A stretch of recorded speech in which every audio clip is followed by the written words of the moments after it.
I wanted to also just thank all of you for this wonderful week. Someone was saying, who doesn't live here, who was visiting the other day, do you get tired of hearing those classes, like another talk on karma? And I just said, not at all. And it's not just the classes, it's just being together with all of our Guru Bhais and our Guru Bhais who live here, our Guru Bhais from afar, and just being together in this spiritual energy. It's such a terrific blessing. And thank you for all of the energy behind the scenes and just making it a very wonderful week. It's a week that really guides not just this week, but our year and our lives. So many, many thanks, deep thanks.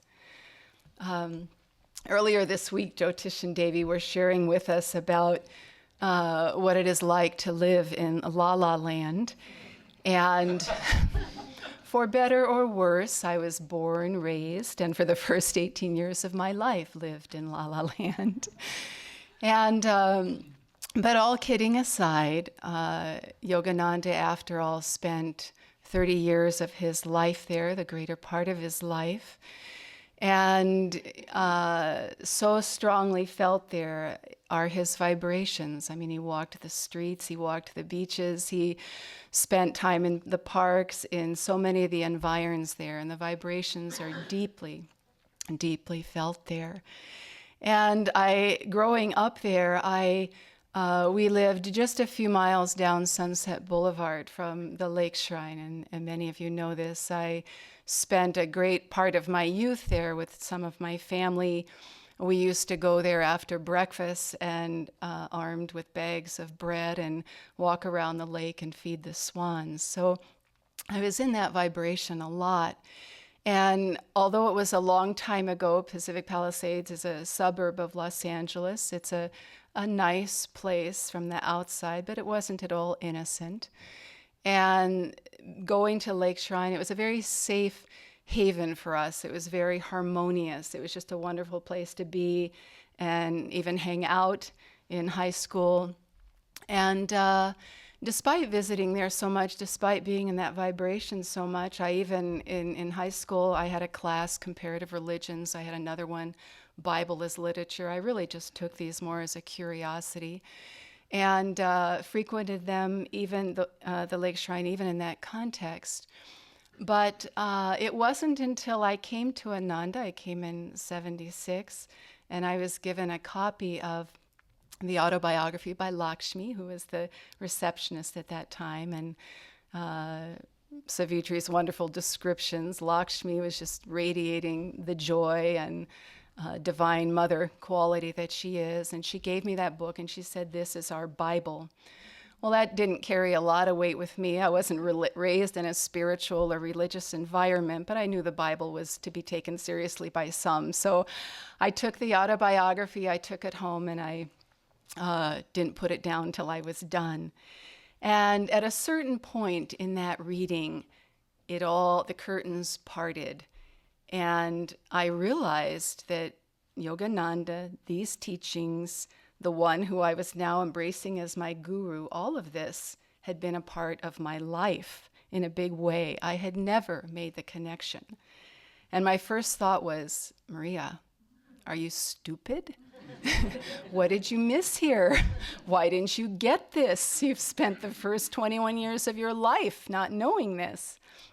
But quickly another thought came in, and it was a revelation. It was, God is. This had never been a thought that I had contemplated, tried to understand, even really questioned. And all of a sudden it was there in total. God is, and God has always been there. It is said that the guru is God-given, God-ordained. And when that relationship is forged, it's there. And it's always there until we realize our freedom in God. And we may be awake, we may not be awake to that reality. We may be not at all in cooperation with it necessarily. We may be coasting along on some very good karma and just not thinking about it. But irregardless of whether we are awake to it or not, that consciousness is always there doing the work of our ultimate liberation.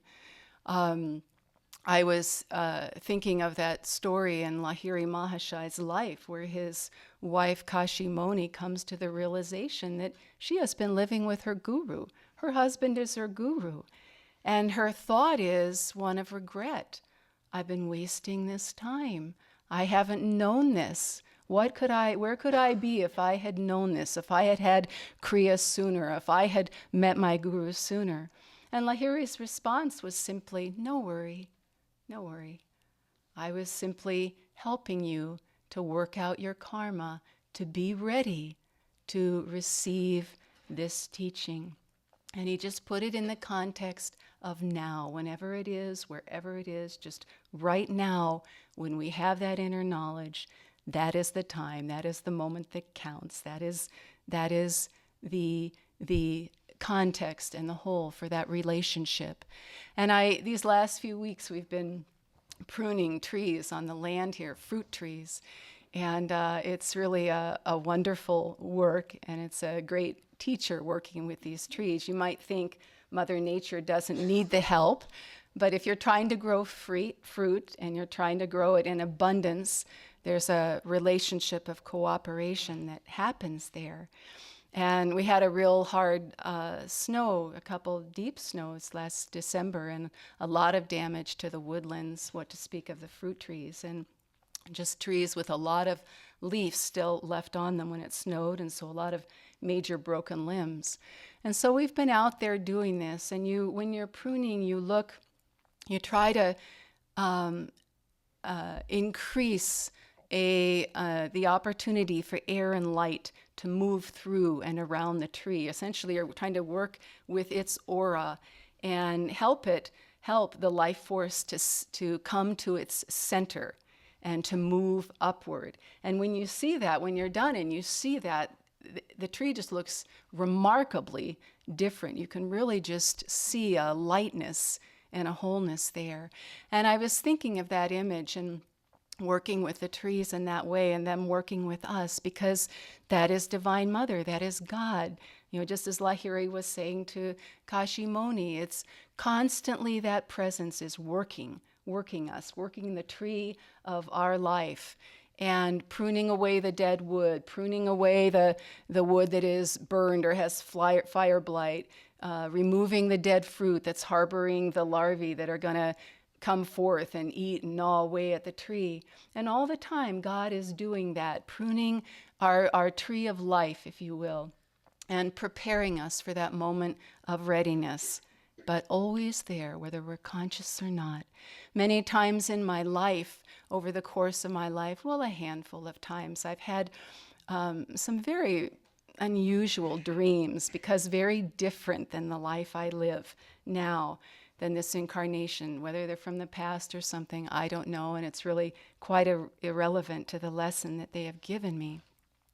But dreams such as being totally abandoned without anyone, being homeless, not having family, not having access to friends who could help me, literally being the only person on the planet, being imprisoned for something, unjust, not at all, being in there for a reason other than I needed to be, some camp or what have you. So very different than my present life. And in and of themselves, not important. But they've been interesting, because in each one of those instances, and just a handful, it's clear that I'm central to the drama. The world would call me a victim of sorts. But I'm also an observer in those instances. And what I've always seen in them, and it's so far the only thing I've gleaned from them, but it's really the highest of the highest knowledge. Because in each of those situations, no matter how trying the circumstance, my awareness has been one of God is here with me. And so I may be outside of a seemingly comfortable reality of sorts, but in that reality, it was clear that God was there.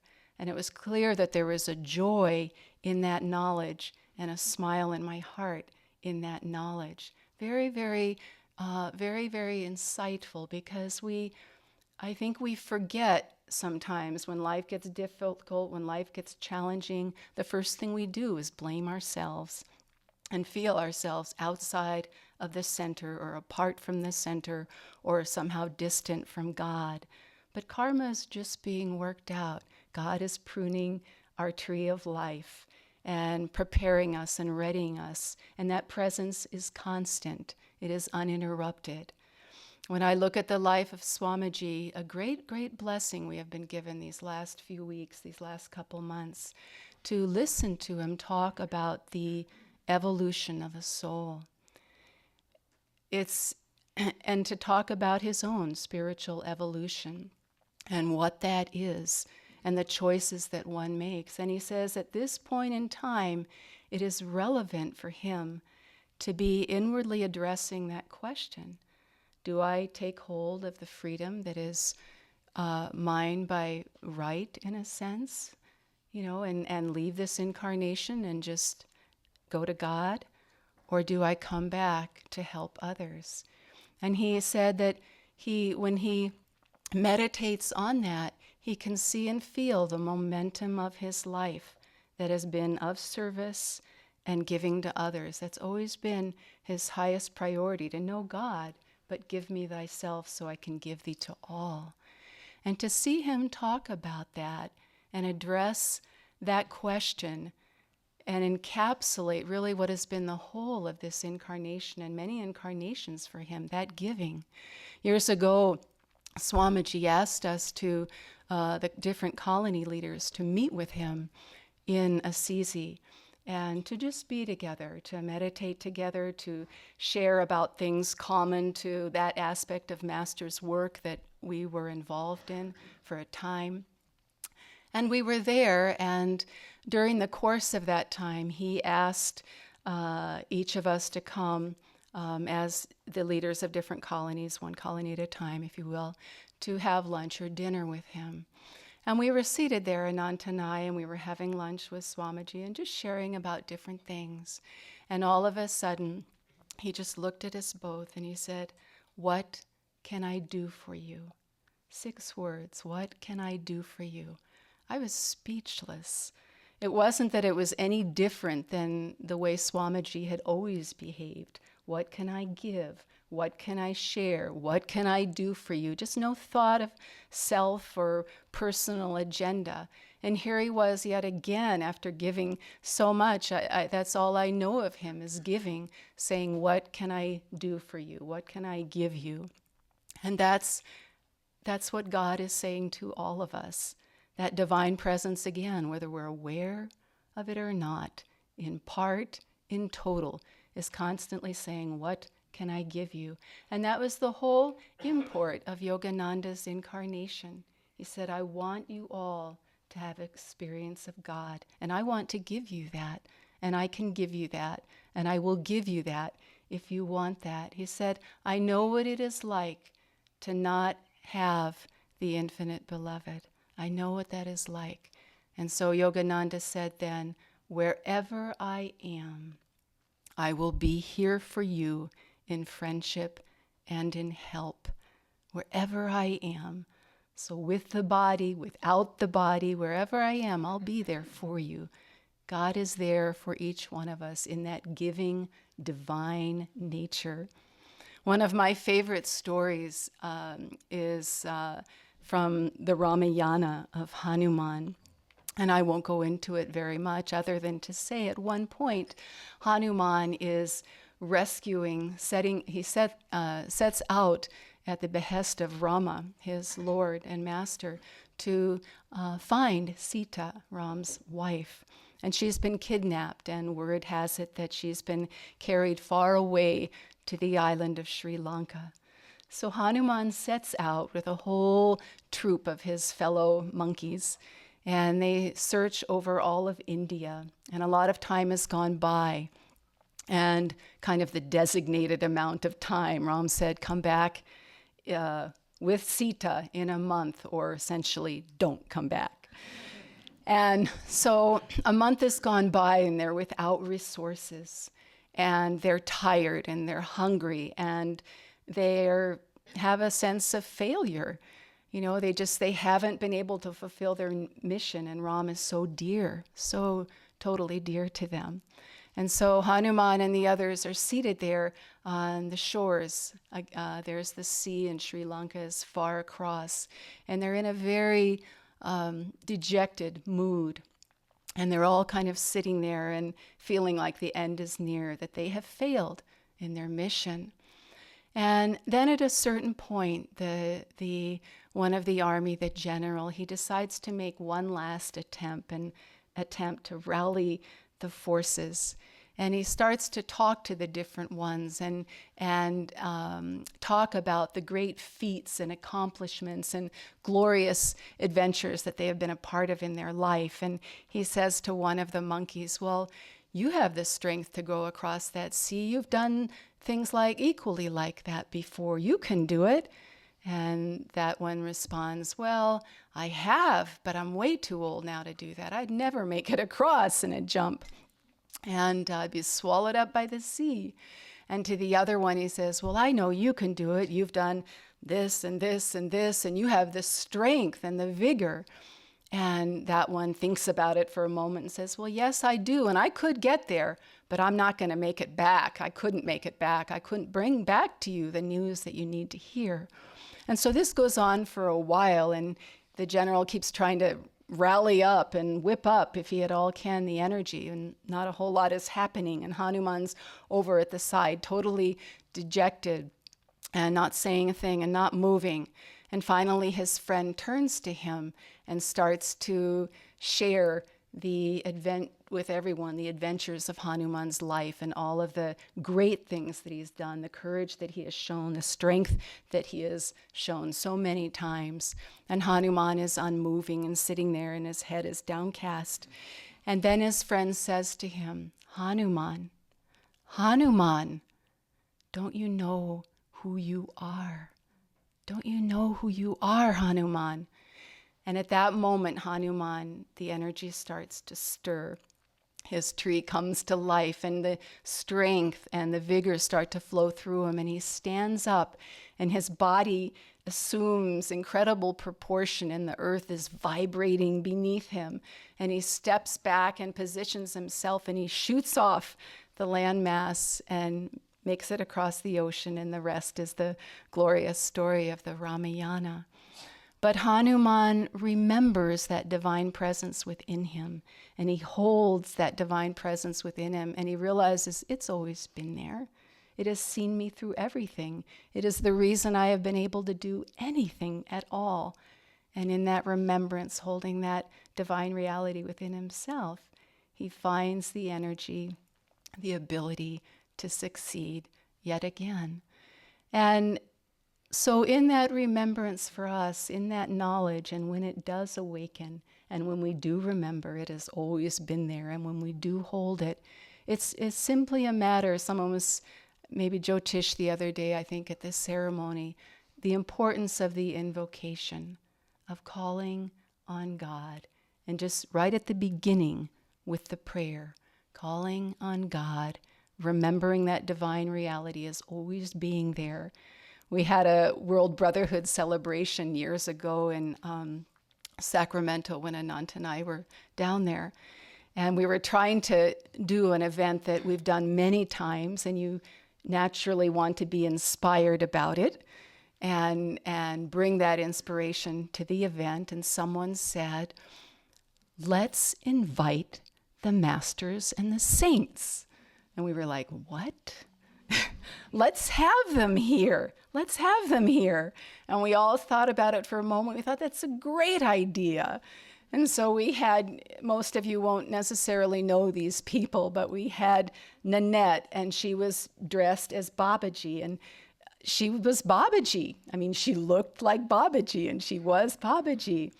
And we had Jonathan, who was St. Francis, and we had Sam Barone, for those of you who know him. We dressed him as Lahiri Mahashai. And we had Braden Abhimanyu dressed as Yogananda.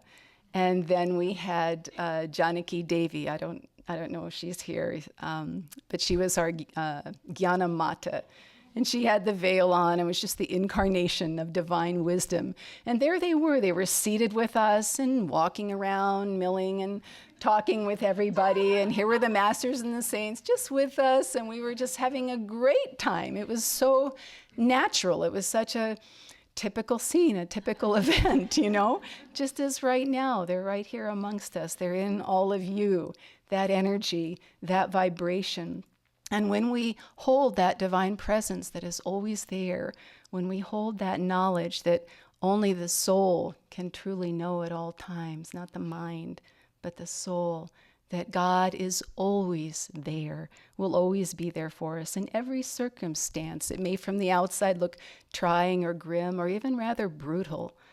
We all know people who have gone through great things, but they are not apart from God. As Nitai said, they're probably even closer to God for that circumstance, because that divine reality is always there with each and every one of us. Thank you for this glorious week.